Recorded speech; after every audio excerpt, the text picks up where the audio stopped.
కిషన్ రెడ్డి గారు ఏ నిధులను కానీ ఏ రాష్ట్రానికి రావాల్సిన దేన్ని అడ్డుకోవట్లేదు. నెల క్రితమే చెప్పారు. తెలంగాణకి ఇప్పటి వరకు గత 12 సంవత్సరాల్లో 13,00,000 కోట్లు మేము ఇచ్చాము. చర్చకు ఎక్కడికైనా రెడీ అని చెప్తే ఎవరి నుంచి ఆన్సర్ లేదు దానికి. ఇంకోటి ఇప్పుడు ఏంటంటే రేవంత్ రెడ్డి చాలా సమస్యలను ఎదుర్కొంటుండు. మీనాక్షి నటరాజన్ రాజ్యసభ సభ్యత్వం రాకపోవడం, తర్వాత ఈ మన షబ్బీర్ అలీ మహాఘోరంగా కాంగ్రెస్ పార్టీలో ఎలా పదవులు వస్తాయి, డబ్బులు ఇస్తే ఇంకేదో చెప్పలేను నేను టీవీ ఛానల్లో, అంత ఘోరంగా మాట్లాడిండు. కాంగ్రెస్లో ఉన్న గ్రూప్ తగాదాలు వీడు ఎప్పటికప్పుడు కాంగ్రెస్లో. తర్వాత ఈ బొగ్గుమసి మన సింగరేణిలో అది ఏంటంటే ఎప్పుడైనా గత 10 సంవత్సరాల్లో 50 లక్షల టన్నుల బొగ్గు ఎప్పుడు అడుగుంటుండే. వర్షాకాలం ఇప్పుడు వచ్చింది. వర్షాకాలం టైంలో చాలా అవసరం, ఎందుకంటే వానలు విపరీతంగా పడితే బొగ్గు ఉత్పత్తి ఓపెన్ కాస్ట్ మైనింగ్లో ఆగిపోతుంది. అప్పుడు ఈ నిల్వ బొగ్గే పనికొస్తుంది.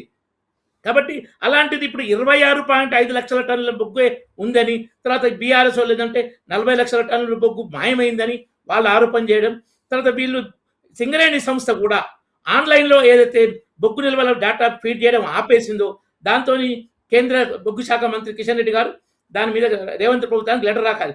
ఏంది నిల్వలు ఎన్ని ఉన్నాయి, ఏం జరుగుతుంది, దాని మీద సభ్యులను విచారణ జరుపుతారా, దిక్కు తేల్చండి అని. సో ఇవన్నీ ఓడ్చుకోవాలి. ఇంక తర్వాత జిహెచ్ఎంసీ ఎన్నికల కోసం రకరకాల డ్రామాలు, ఫ్యూచర్ సిటీ అని, మూసీ అని డ్రామాలు, ఎన్నికల కోసం ఈ డ్రామా చేస్తుండు. ఈ జిహెచ్ఎంసీ ఎన్నికల్లో బీజేపీతోనే పోటీ ఉంటుంది కాబట్టి బీజేపీ మీద ఏ విధంగా బురద జల్లాలమా అని రకరకాల కుట్రలతోటి ఇక ఆయన మాటకు ఎదురు లేదు.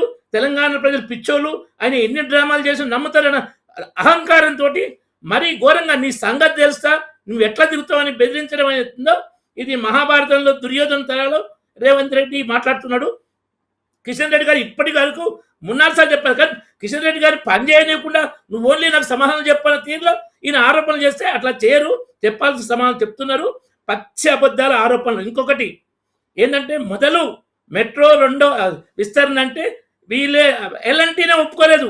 ఎందుకంటే ఈ కాంగ్రెస్ ప్రభుత్వం వచ్చినాక వీళ్ళతో నెగ్గడం కష్టమని, వద్దు బాబు ఇప్పటికే నెలకు 400 కోట్ల నష్టం వస్తుంది, మా పైసలు మాకు ఇస్తే దూరం జరుగుతుంది వాళ్ళన్నారు. కేంద్ర ప్రభుత్వాన్ని అడిగితే ఒక దశనేమో ప్రైవేటు, రెండో దశన ప్రభుత్వం, ఇట్లా కుదురుతారు. కేంద్ర ప్రభుత్వం అడిగితే అప్పుడు వీళ్ళతో ఒప్పందం చేసుకుని ఫస్ట్ మే నాడు ఇస్తున్నామన్నారు. దాని లోన్ ప్రాసెసింగ్ అది అయ్యింది. మరి అది ఎందుకు ఆగిపోయిందో నాకైతే తెలియదు. నెట్లో ఎక్కడ కొట్టినా ఏం వివరాలు రావట్లేదు.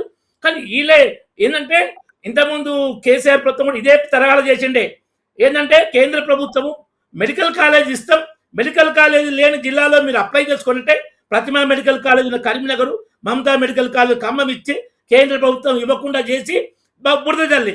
ఇప్పుడు కూడా వీళ్ళు టెక్నికల్గా కావాలని పొరపాట్లు పెట్టి ఆ పనులు కాకుండా చేసి బీజేపీ ముఖ్యంగా కిషన్ రెడ్డి గారిని బురద జల్లాలి, విషయం తినాలి. ఆ బదనాములతోటి జిహెచ్ఎంసీలో బీజేపీని దెబ్బతీయాలి. అన్నీ కొన్ని సీట్లు సంపాదించుకొని ఎంఐఎంతో కలిసి మేయర్షిప్లు కొట్టేయాలి. 3 అనే కుట్రలో భాగంగా రేవంత్ రెడ్డి అహంకార డ్రామాలు తప్ప ఎక్కడ కేంద్ర ప్రభుత్వం ఏ విషయంలో అడ్డుకోలేదు. వీళ్ళు టెక్నికల్గా పొరపాట్లు పెడితే దాన్ని స్టడీ చేసి దాని వివరణ కోరుతుంది. అదేం రాకముందే సాయంత్రం 5 గంటల లోపల ఇవ్వాలి. ఏందది? ఎవడన్నా పెట్టరా ఇట్లా కేంద్ర ప్రభుత్వానికి గడువు సాయంత్రం 5 లోపల ఇవ్వాలని? ఎంత అహంకారం ఉంటాయి ఈ విధంగా మాటలు. ఇది రాజకీయ దురుద్దేశంతో తమ ఘోర వైఫల్యాలు, 6 గ్యారెంటీల బొందలు, హామీల ప్రజలు ఎట్లా ముంచిండో వాటిని డైవర్ట్ చేయడం కోసం కొత్త ఇష్యూలతో డ్రామాలు చేసి బీజేపీనే. రామరెడ్డి గారు ఒక్క ప్రశ్న, ఏదైతే కిషన్ రెడ్డి గారు నిన్న అంబర్పేటలో మాట్లాడుతూ కూడా కేంద్రం సిద్ధంగా ఉంది, 50% నిధులు రిలీజ్ చేయడానికి మెట్రో కోసం రెడీగా ఉంది అంటూ కూడా కిషన్ రెడ్డి గారు చెప్తున్న పరిస్థితి. కాకపోతే ఒక సూటి ప్రశ్న ఏంటంటే ఎందుకు ఫైనల్ అప్రూవల్ రావట్లేదు కేంద్రం నుండి?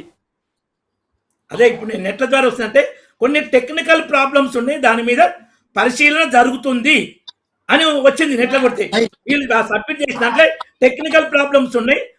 ఇన్ ప్రిన్సిపల్ అగ్రిమెంట్ ఇచ్చింది కేంద్ర ప్రభుత్వం 50% షేర్కు ఇచ్చి వీళ్ళు పంపింది డిపిఆర్ ఎప్పుడు ఫస్ట్ మేనే టేక్అవుట్ చేశారు. దాని తర్వాత ఎప్పుడు డిపిఆర్ పంపారు, దాన్ని స్టడీ చేసే టైం ఉండదా? ఏమంటే టెక్నికల్ ఇష్యూస్ వెంటనే బెదిరించినట్టు చేయడం ఏంది? ఈయన 2.5 సంవత్సరాల కింద ఫౌండేషన్స్ అది ఆరంభించ ఏది పాత బస్సుకి మెట్రో అని. సో ఇటువంటి ఆ తర్వాత అయిందా మెట్రో పాత బస్సుకి? ఈయన 2.5 ఏళ్ళు అది ఏలేదు, కానీ ఇక్కడ ఇది డ్రామాలు చేస్తుండు. కాబట్టి ఏంటంటే ఈ ఇష్టం వచ్చిన డ్రామాలు, నా దగ్గర గాలటి మాటలు మస్తున్నాయి, జనం ఇంకా నా పిచ్చి మాటల్లో పడుతున్నారు, నా మాటల్లో పిచ్చిగా పడుతున్నారు అన్న అహంకారం రేవంత్ రెడ్డి బెదిరింపులో కనపడుతుంది. మహాఘోరంగా మాట్లాడుతుండు. ఎందుకంటే ఆయనకు సమస్యలు ఆ విధంగా వస్తున్నాయి.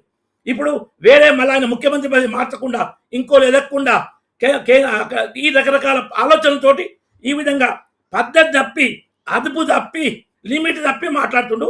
ఇది మంచిది కాదు. కిషన్ రెడ్డి గారు కానీ, బీజేపీ కానీ, కేంద్ర ప్రభుత్వం కానీ స్పష్టంగా సమాధానాలు ఎప్పటికప్పుడు ఇస్తుంది, సహకరిస్తుంది.